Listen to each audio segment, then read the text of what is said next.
Peace Begins with You by Catherine Scholes, illustrated by Robert Ing Penn.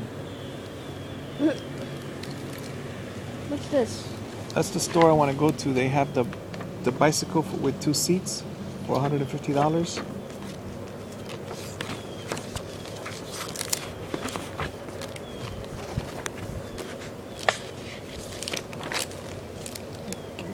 Peace can feel warm, bright, and strong, or calm, cool, and gentle. It can be found in a place that is busy and loud, and be missing in the calmest, quietest place on earth. Peace means different things to different people, in different places at different times in their life. So, what is peace? Where does it come from? How can you find it? And how can you keep it? There are some things you need just to stay alive. Food, water, a place to live, clothes to keep you warm, help when you are ill or injured. Peace is having the things you need. Then there are things that you want to help make life good. Small things, like a cup of hot chocolate on a winter evening, or walk along an empty beach, or a special place to be alone with your friends. And big things, like not being afraid, like having the chance to study and learn, like knowing you are loved by family or friends. Peace is being able to have or to hope for and work for at least some of the things you want. Everyone is different. They want and need different things in different places at different times in their lives. Peace is being allowed to be different and letting others be different from you. They look totally different. Mm-hmm. Because people are different, their needs or wants don't always fit easily together in the same place at the same time. And even when people are not very different, there can be problems. They may want to have or use the same thing at the same time, or there may not be enough of something that everybody wants to go around. Living with others means you can't always have what you need or want, when, where, or exactly how you would like it. It means that sometimes your feeling of peace will be interrupted, in a small way or in a big way. Some people have tried living all by themselves so that their peace would be complete, but often it doesn't work. They feel lonely, and loneliness is not a peaceful thing. So what can be done when people's needs or wants don't seem to fit together? There can be arguments, angry words, silences, or even fighting. It can go on for a long time or a short time, until one side wins and the other loses. Until one gets what they want or need and the other gives up.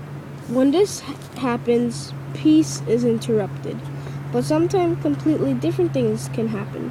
There can be another kind of argument, one where both sides explain what they need or want and why, and where they listen to another, where they work together to solve the problem so that both sides can have what they need or want, or at least some of it.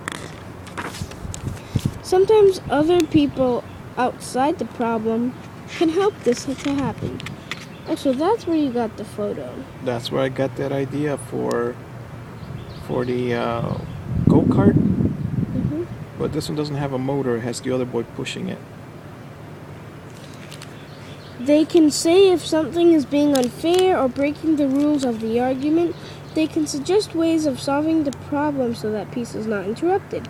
And sometimes between two different paths that can't be brought together, a third way can be found. One that is different from what was first needed or wanted. But that is good for both sides. The third way may even be a better way for everybody. Conflict can be the beginning of something new and good. But what happens when no third way can be found? When people have talked, listened, thought, and still their needs or wants just can't be fitted together, there are still choices that can be made. The two sides could agree to move apart so that neither gets what they first wanted, or they could make a deal involving other things they both need or want. There are always choices that can be made. Some choices threaten peace, some choices protect it. Every day, people make choices about peace at home, at school, at work. Their choices affect others as well as themselves. The same kinds of choices are made when there are problems between one country and another. Some choices lead in the end to war, but through people talking, listening, and working things out together, peace can be protected. It's not always easy. It takes two to work together, but it also takes two to fight, and often it only takes one to begin the first step toward a peaceful solution. Working for peace may be harder than using force. You may have to be braver and stronger. You may have to learn new skills, new ways of thinking and planning. But when you consider how much pain is caused by the breaking of peace in families, neighborhoods, and countries all over the world, and all through time, it has to be worth it. Peace has to be a better way. Some people think only about having peace for themselves. They don't care about what others need or want. They try to stay inside their own peaceful place and keep everyone else's problems outside it. They might get away with this for a little or even a long while. But in the end, the only hope of lasting peace in our homes, our communities, and all the countries of the world is a peace that is real for everyone. This can only begin to happen when more people work toward making sure others have the things they need, and at least some of the things they want. When more people work toward making sure everyone is treated fairly. All through history, there have been peacemakers, people who have worked for peace by trying to make life better for others. They have worked to have laws changed and things shared more fairly, so that everyone, whoever and wherever they are, can have the chance of a good life. Being a peacemaker often means saying no. It may mean starting a conflict.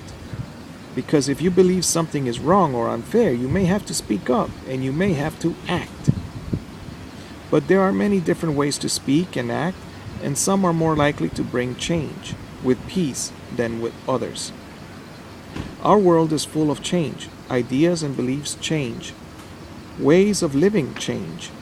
The natural world itself changes.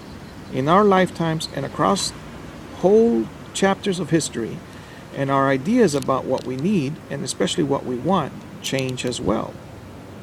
For instance, my son, oil was not necessary. 100 years ago or more, oil was thought of as it ruined your farmland. You couldn't grow anything on it. No, man, it's got that oil. Can't be used. And now oil is so useful for making gasoline. To keep up with these changes, we have invented new ways of finding and using more and more of what our planet can give us. Often this causes conflict between the needs of plants and animals and the needs of wants of people. And too often it's people who have their way. But all living things are part of one giant web of life, and in the end, they all depend on one another. So when we think about the future, we must think about living in peace with the land. Caring about problems in the world, and even having problems of your own, doesn't mean you can't feel peace anymore. There is a special kind of peace that lives inside of you. Some people can feel this peace, even when they are in great pain, fear, or danger. Many different philosophies and religious faiths teach about this inside peace, and also about making peace in the world. Peace is not a gap between times of fighting or a space where nothing is happening. Peace is something that lives, grows, spreads, and needs to be looked after. You know what that dove represents? God. The peace. Peace dove. How to be a peacemaker. Learn about what is happening in the world around you. Learn about different ways of living and thinking.